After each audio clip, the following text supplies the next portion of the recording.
Sir, Udgir जिल्हा होणार आहे म्हणून फेसबुकवर सोशल मीडियावर अफवा पसरत आहेत का? त्या सत्य आहेत का खोट्या आहेत? अतिशय फेक बातमी आहे।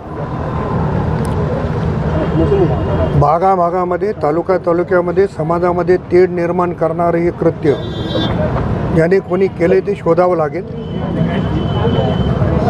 आणि लातूर जिल्हा आता नव्यानं झालेला आहे, त्यामधनं उदगीर जिल्हा होतोय अशा पद्धतीचं वातावरण तयार करू कंधार भाग जोडला जाईल, लोहा भाग जोडला जाईल, मुखेड उदगीर जिल्हा करण्याला आमचा हरकत नाही। एका शहरापुरता जिल्हा केला तर आमचं ऑब्जेक्शन नाही, पण नांदेड जिल्ह्यातलं एकही गाव इतर जिल्ह्यामध्ये जाणार नाही।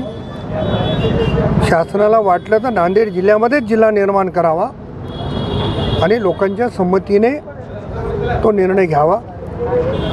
परंतु उदगीरच्या संदर्भामध्ये जो कोणी अशा बातम्या फैलवतो त्यांना माझं नम्र आव्हान आहे, नम्र विनंती आहे की अशा पद्धतीच्या चुकीच्या बातम्या देऊन लोकांमध्ये गैरसमज पसरवण्याचं काम करू नये। उदगीर जिल्हा होण्याला आमचा विरोध नाही, परंतु नांदेड जिल्ह्यामधला एकही गाव हे कुठल्या भागामध्ये जाणार नाही।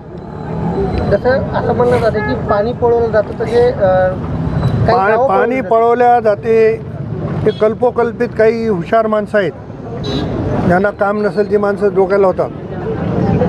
नांदेडला पाणी कुठून येते? गोदावरी कुठून निघते? मग असं नाशिकवरून येणारं पाणी नांदेडकरांनी पिऊ नये म्हणलं तर चालते का? पिण्याच्या पाण्याचा प्रश्न वेगळा आणि बाकी प्रश्न वेगळे। पिण्याच्या प्रश्नाची आणि त्याची सांगड लावू नका। कुठलंही उदगीरला किंवा इतर ठिकाणी पाणी कोणी पळवलेलं नाही। एकदा एका धरणातून उदगीरसाठी रिझर्वेशन ठेवलेलं असताना दुसऱ्या धरणावरून रिझर्वेशन ठेवायची त्याला आवश्यकता नाही। दोन्ही धरणं ही कंधार आणि लोहा तालुक्यातलीच आहेत, अप्पर मण्यार आणि लोअर मण्यार। त्याच्यामुळं अप्पर मण्यारमध्ये उदगीरचं रिझर्वेशन आहे आणि लोअर मण्यारमधून जी पाईपलाईनचं काम चालू आहे मी थांबवलेलं आहे आणि मी ते काम होऊ देणार नाही।